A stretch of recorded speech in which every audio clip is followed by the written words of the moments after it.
আপনাদের সাথে শেয়ার করব আমাদের গ্রামের বিয়েতে কি কি খাবার দেয় এবং কি কি করা হয়। তো আসসালামু আলাইকুম সবাইকে। সবাই কেমন আছেন? আশা করি সবাই অনেক ভালো আছেন। আলহামদুলিল্লাহ আমরাও অনেক ভালো আছি। তবে ইদানিং অনেক বেশি গরম পড়ছে রাজশাহীতে।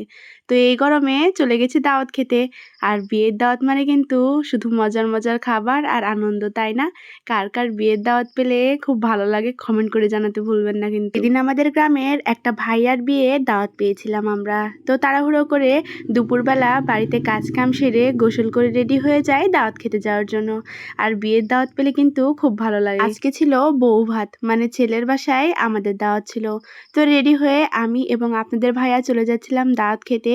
আর আমাদের বাড়ির পাশে যেহেতু বাড়ি, তাই জন্য আমরা দুজনে হেঁটেই যাচ্ছিলাম দাওয়াত খেতে। আর দাওয়াত খেতে যাব যখন কাকুদেরও দাওয়াত আছে, সেই জন্য কাকুদেরকে একদম সবাইকে রেডি করে নিয়ে চলে যাচ্ছিলাম দাওয়াত খেতে। আমার একা একা যেতে শরম করছিল, যেহেতু নতুন শ্বশুর বাড়ি। দাওয়াতের ওইখানে যে আমরা আগে বউকে দেখে আসি, বউ মাশাআল্লাহ অনেক সুন্দর, এবং দাওয়াতের ওইখানে অনেক বেশি ভিড় থাকার জন্য আমাদেরকে একটু দাঁড়িয়ে থাকতে হয়। দাঁড়িয়ে থাকার পরে এই তো আমরা সিট পেয়ে গেছি, বসে যাই খাবার খেতে। আর গ্রামের বিয়েতে কিন্তু খুব সাধারণ খাবার দাবার হয়, আর এইটা খেতে কিন্তু বেশ মজাদার হয়। তো আমরা খাবার খেতে বসে যাই আর আমাদের ভাত চলে আসে। এই তো আমাদেরকে ভাত দিয়ে দিচ্ছিল, এরপরে দিয়ে দেয় মুগ ডালের ঘাটি। আমাদের এলাকায় বা আমাদের গ্রামে বিয়ের খাবার মানেই কিন্তু পোলাও ভাত কিংবা সাদা ভাত, তারপরে এই মুগ ডাল দিয়ে মাছ দিয়ে ঘাটি, কিংবা এই মুগ ডালের পরিবর্তে বুটের ডালও কিন্তু গরুর চর্বি দিয়ে রান্না করা হয়, আর হচ্ছে গরুর মাংস।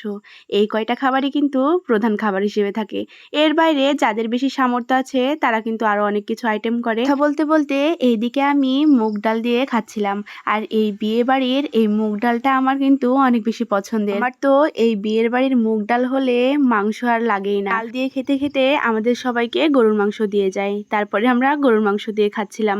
আর এদিকে দেখেন আমাদের কাকু কোনো দিকে তাকাচ্ছে না, শুধু খেয়ে যাচ্ছে। ভিডিওটা দেখে ছোটবেলার কথা মনে পড়ে গেল। আগে যখন আম্মুর সাথে কিংবা নানিদের সাথে দাওয়াত খেতে যেতাম, খাবার সময় আমার নানিরা এবং আম্মুরা বলতো বেশি বেশি করে মাংস খা, ভাত খাস না, মাংস খা।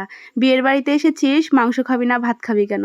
তো সেই কথাটা মনে পড়ে গিয়ে অনেক হাসি পাচ্ছিল। আমাদের কাকুর তো আর কোনো হুঁশ নেই, শুধু খেয়ে যাচ্ছে খেয়ে যাচ্ছে। এই তো খাবারগুলো প্রায় শেষ, আর শেষের দিকে দিয়ে যায় মিষ্টি। কোথাও কোথাও দইও দেয়, তবে আজকে শুধু মিষ্টিই দিয়েছিল। মিষ্টি যেহেতু আমি একদমই পছন্দ করি না, তাই জন্য আমাদের ভাবিকে দিয়ে দিয়েছিলাম। শুধু কি দাওয়াত খেলে হবে বলেন তো, উপহার দিতে হবে না? তো এদিকে আমরা খাবার খাচ্ছিলাম। আমরা খাবার খেতে খেতে আমার শ্বশুর আব্বু উপহার দিয়ে দেয়।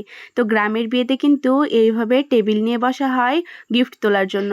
যে টাকা দেয় সে টাকা দেয়, আর যে গিফট দেয় সে গিফট দেয়। বিয়ে বাড়ির এই চাল ভাজা এবং ধনিয়া ভাজা না খেলে যেন দাওয়াতটা একদম সম্পূর্ণ হয় না, তাই না? তো এদিকে আমি এবং আপনাদের ভাইয়া চাল ভাজা খেতে খেতে বাসায় চলে আসছিলাম। আল্লাহ হাফিজ সবাইকে।